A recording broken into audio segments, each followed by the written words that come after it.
Days has it been then? Check, 1, 2, 3. From behind the curtain.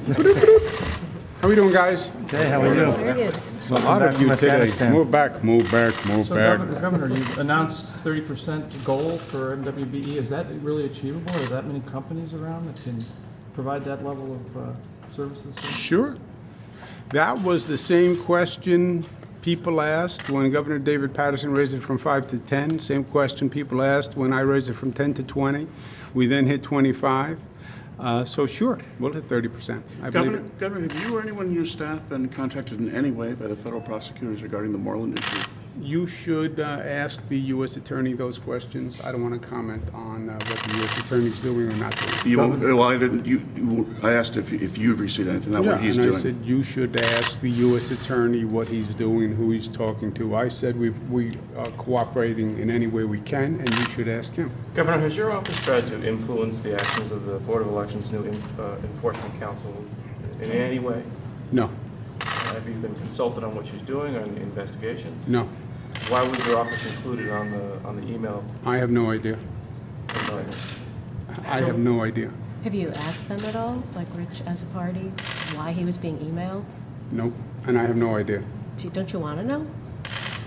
I don't, I haven't looked into the matter, and I don't know any reason why I should. Because Well, the Governor, concern to- is that Rich was getting clued in on what the enforcement council was doing. He's supposed to be independent.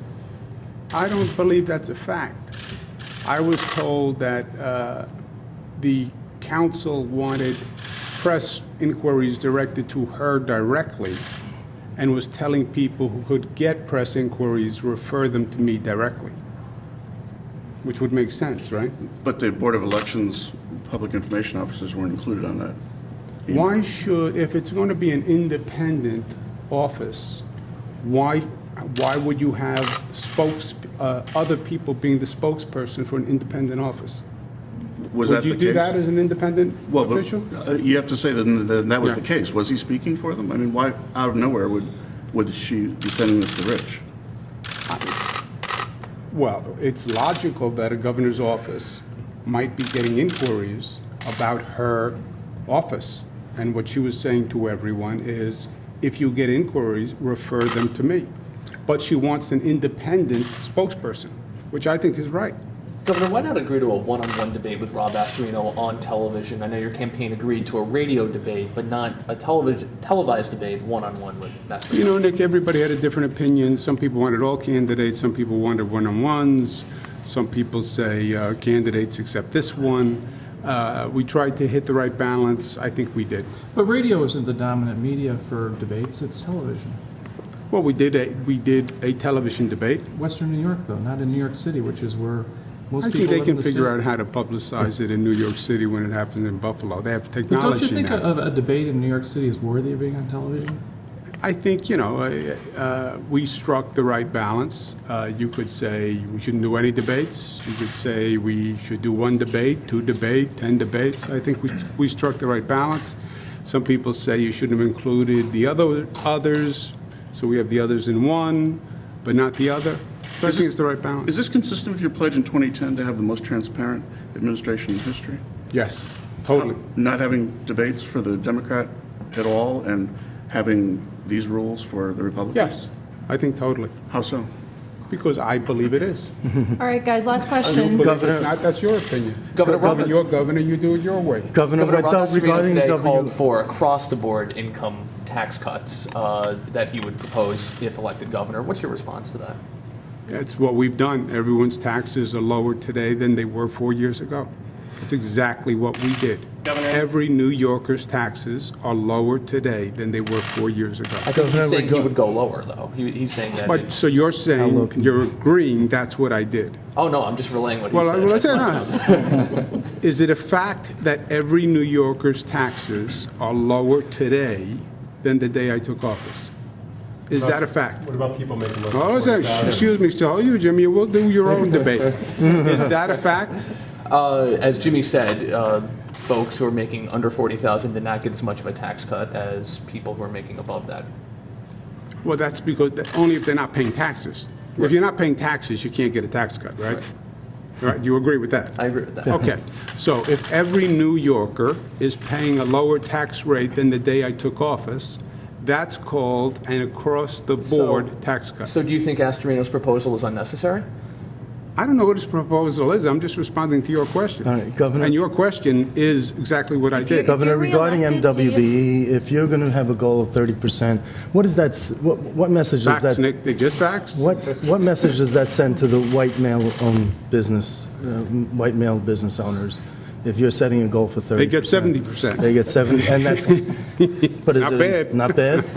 Hey, Governor, to go back to your speech, you talked about housing discrimination. You kind of talked about de facto discrimination with zoning laws. You live with Ms. Lee in Newcastle a lot of the time. Do you think that the zoning laws there are proper? Do you think that more should be done to allow for multi-unit affordable housing?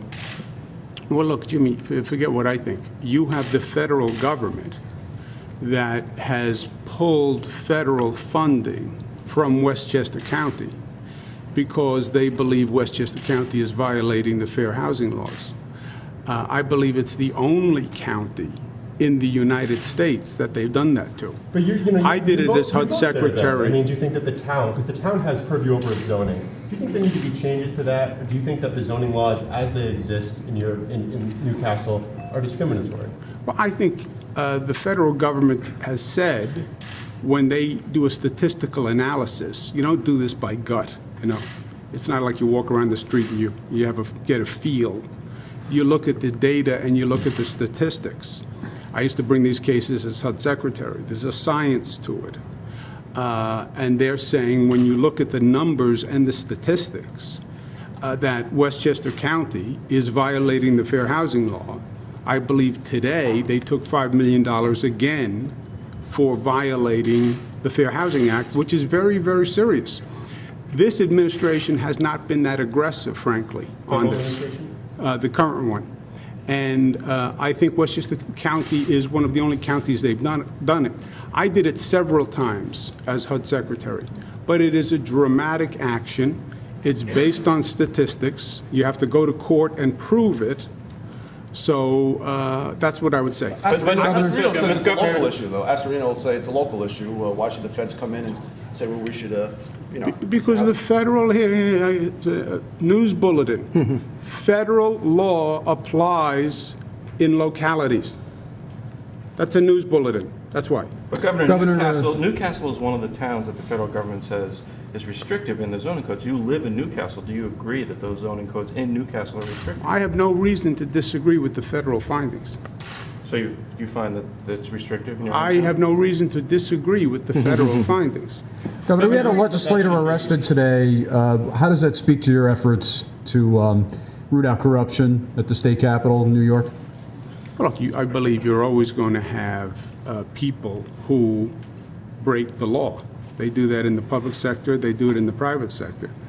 The first order of business is make sure you have the laws in place that prevent the kind of behavior you want to prevent. Second, make sure you have an enforcement capacity. So if they break the law, they're caught. And obviously presumed innocent, but if the law was broken, then he should pay the price. Do we need another commission? No, you have the law here. You know, the commission was about putting the right laws in place. You have the law here, and he either broke the law or he didn't. Governor, do you think that we should get a recommendation on the citing of casinos before the election? And are you prepared to take action on that recommendation before the election? I believe, Jimmy, I have to check. I believe we said in the State of the State when we first announced it, it would be towards the end of the year. I don't remember exactly what I said in terms of timing, but I have no reason to change what we had set out originally. So is that going to be before or after the election? You know, voters obviously go to the polls. Some of them might be concerned about this. Jimmy, I just don't remember what we said the timing was. Do you remember what we said the timing was? My inclination and thought was that it was before Election Day. Well, then that's what it should be. What do you think of Astorino's jail ad? I haven't seen it. Governor, given the security breaches at the White House and the fact that back in the 80s, your sister was confronted at the executive mansion by some burglars, you know, are you reviewing security concerns Yeah, at we the are. executive mansion? We are totally. You know, and I think you raise a good point. The Daily News did a piece that said basically, well, there's no reason to look at security. We have all the security in place. White House has all sorts of security measures. And then somebody jumps over a fence and walks in the door. I remember one time at the Executive Mansion. Right. We have all these security measures in place, and then somebody jumped over the fence, walked in the door, sat down at the dining room table. And was seen taking his VCR out. That's of your exactly house.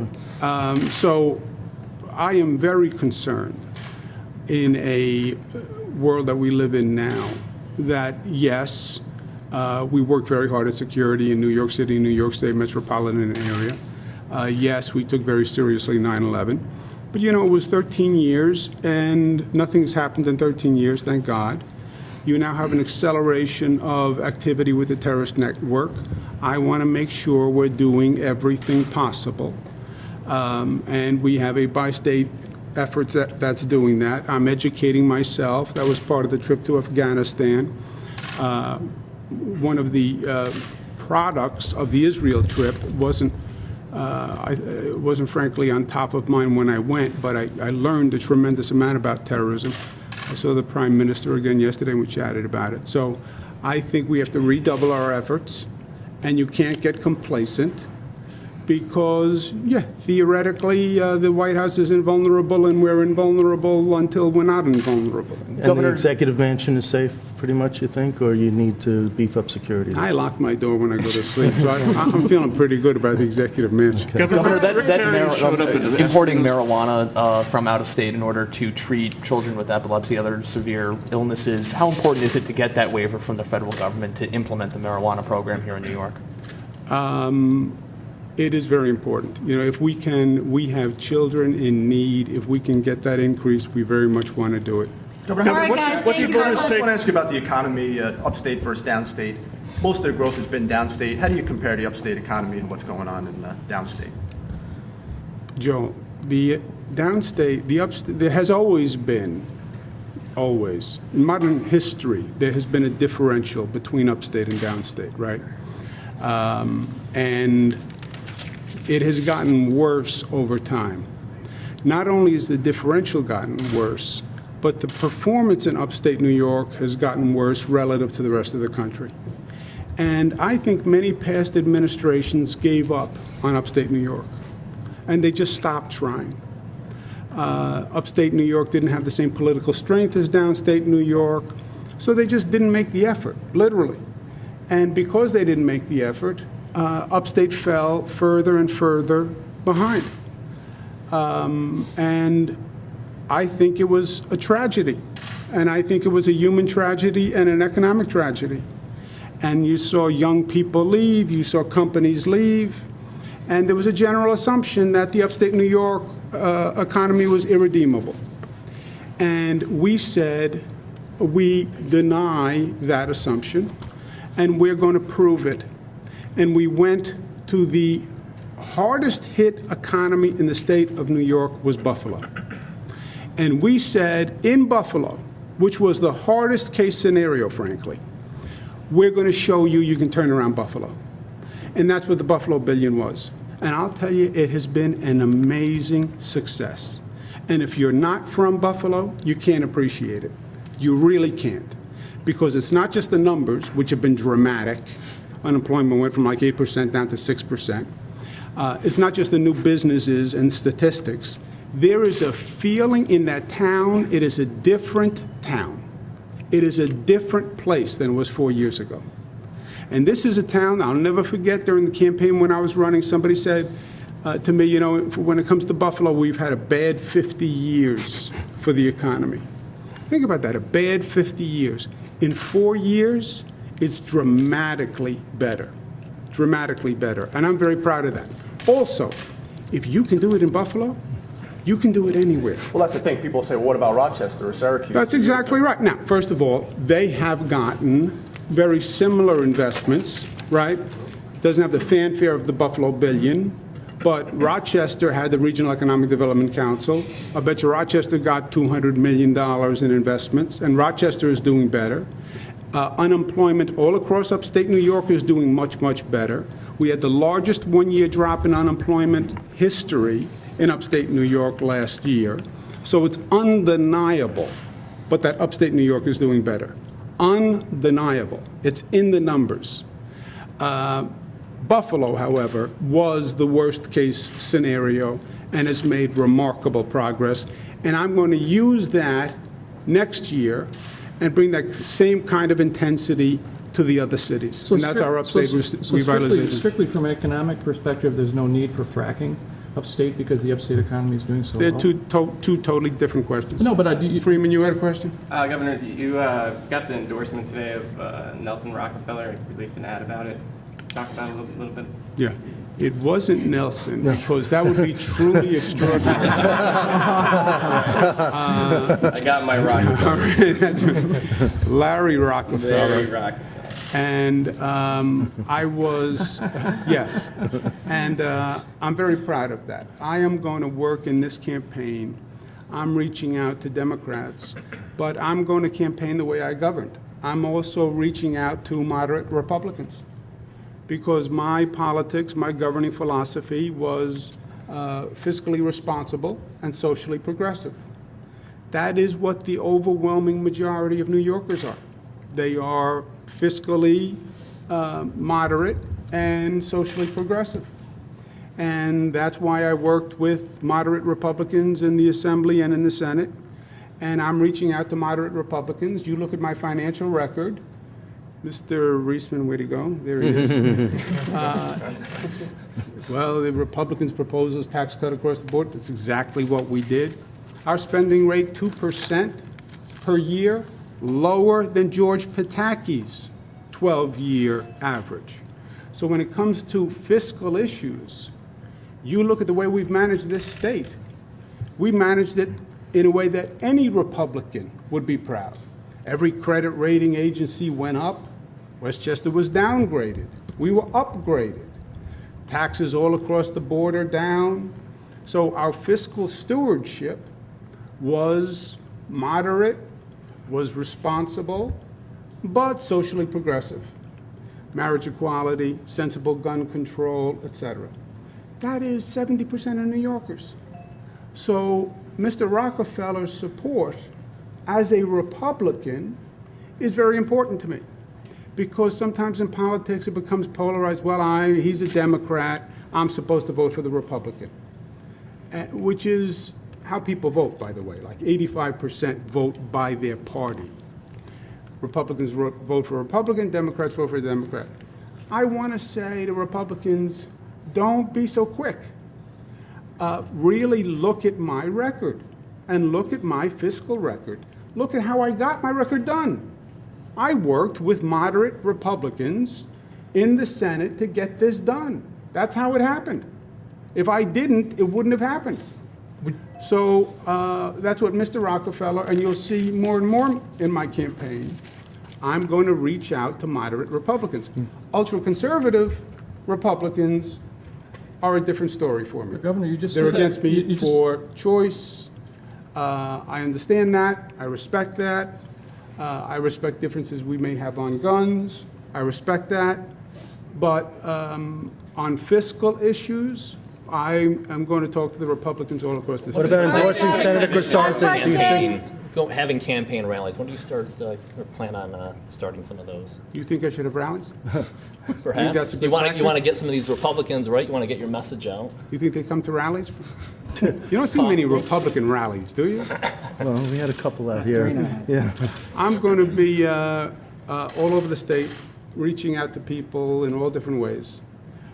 We have a number of different venues that are going to do it. I'm also going to be reaching out very aggressively for the Women's Equality Act all across the state. So they're just tactically, whether you do a rally or you do, there are different ways to do it. But the most effective way to touch people is what we're trying to do on these various messages. What about to the supporting- Republicans? Look at the record running the state. Look at the job development record running the state. Look at the unemployment rate in this state, down everywhere. I mean, it's been a tremendous fiscal success over the past 4 years. What Square about your endorsing appeal to Senator Republicans Grisanti? with the pledges you've made to the Working Families Party, which don't exactly appeal to a Republican voter. Well, that's different. You know, I run on both lines, and we're talking about voters.